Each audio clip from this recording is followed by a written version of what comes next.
Welcome back to Vintage Sports Cards Hobby.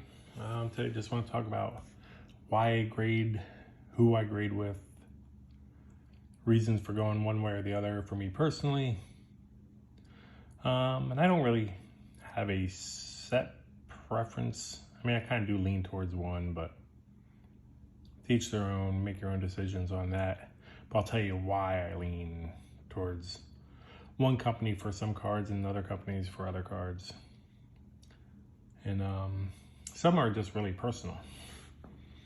So let's get into it. These are obviously the two big companies, PSA, SGC. Some people like the look of the tux. Some people like the simple features of a PSA slab. And I get both of them. And I've seen some videos actually. One concern with SGC, which just came to light recently, probably 4 or 5 months ago to me. I guess some of these inserts on SGC slabs can be cut rough, so they can cause a little damage on your card. So that's something to look out for.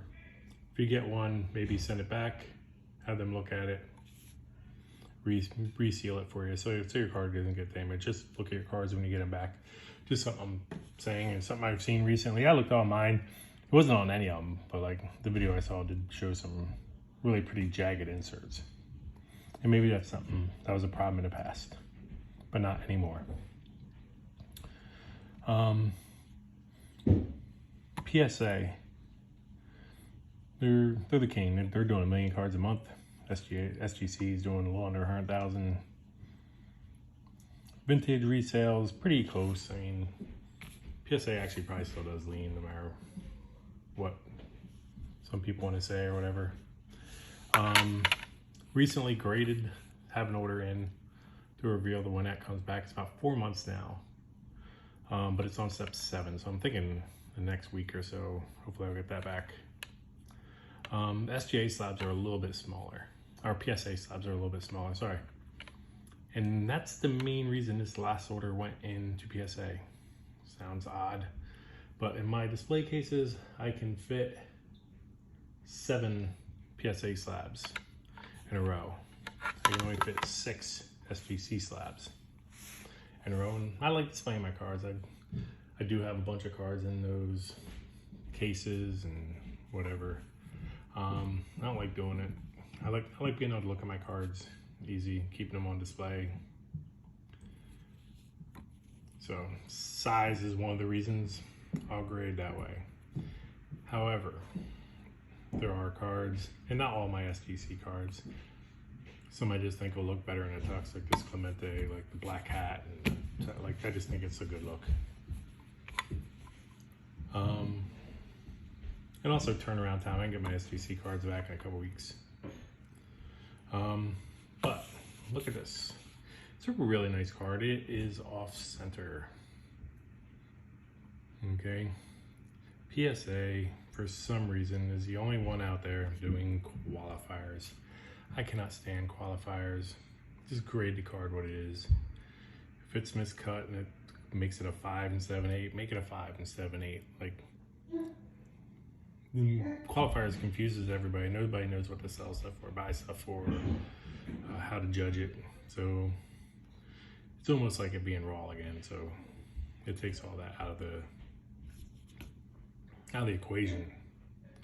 So if there's a card I have, like this mantle, if you can see it right here, some little kid in the 60s or 70s decided to write AL or AL on there for American League.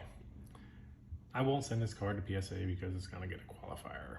And again, I cannot stand qualifiers. Now SGC may give it an authentic, which again, I'm not a big fan of.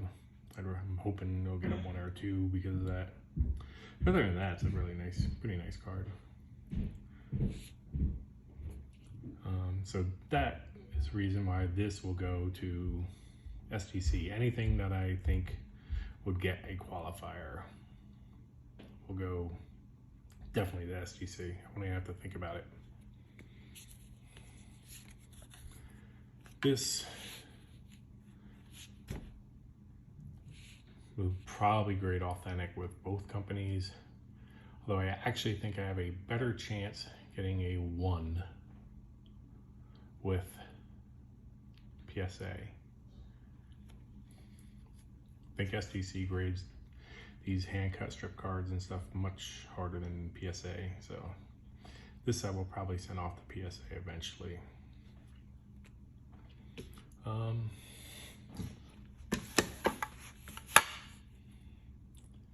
Downfalls on the cards. Again, PSA is doing 1 million cards a month, but they're doing that because they're successful for a reason. There's been some inconsistency.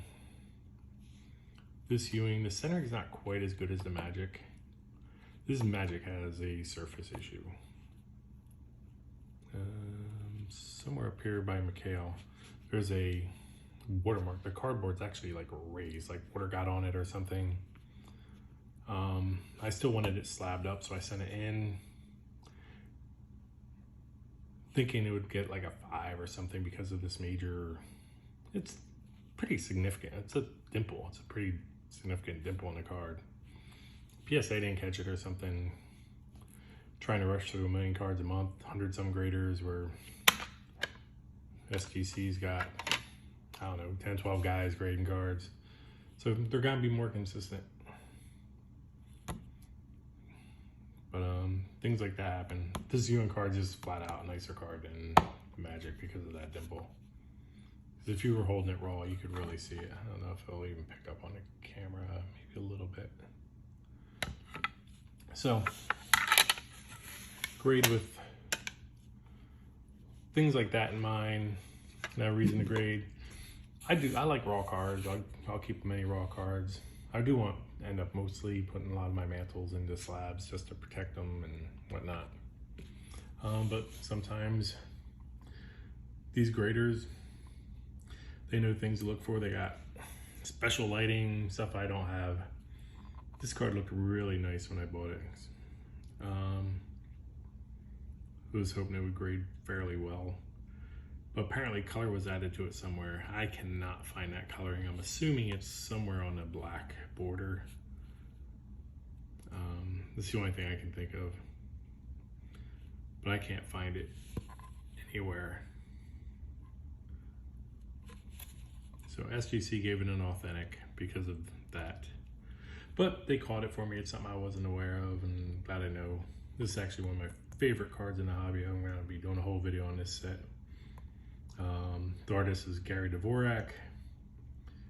He's the artist for the entire 53 top set. His artwork in this set is amazing. And I got a family full of artists that know art. And they pretty much agree with me that the artwork's pretty darn special for this set.